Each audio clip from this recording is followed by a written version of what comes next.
So the Institute of Marine and Environmental Technology is a university system of Maryland research institute. It has 3 partner universities that make up IMET, the Institute of Marine and Environmental Technology.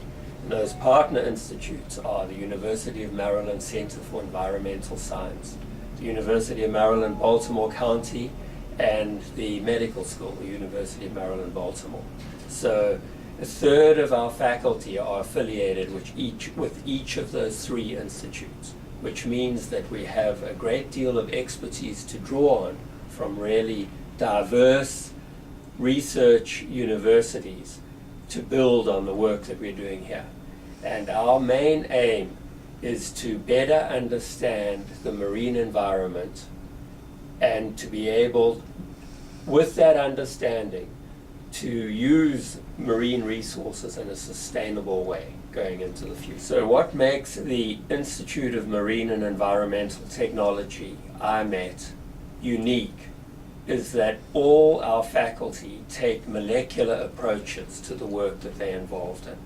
And really that makes us, I think, the greatest concentration of marine scientists with molecular backgrounds and expertise studying important questions in the marine environment.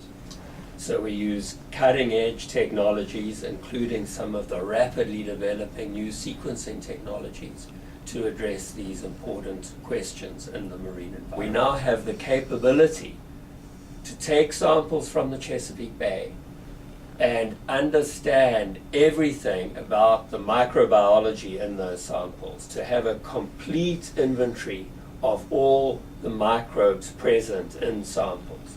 That was just not possible 5 or 10 years ago. So this can now be done rapidly, and it can be done with enough throughput that we can process sufficient samples to detect the changes that occur in a dynamic environment such as the Chesapeake Bay. And what is happening with the microbes affects the water quality in the bay, it affects the sustainability of the fisheries in the bay, and it also enables us to better predict what will happen to some of the pollutants and excess nutrients that are released into the Chesapeake Bay. And of course, an even bigger question as we go forward is how some of these processes will change with the prospect of climate change in this region and the rest of the world.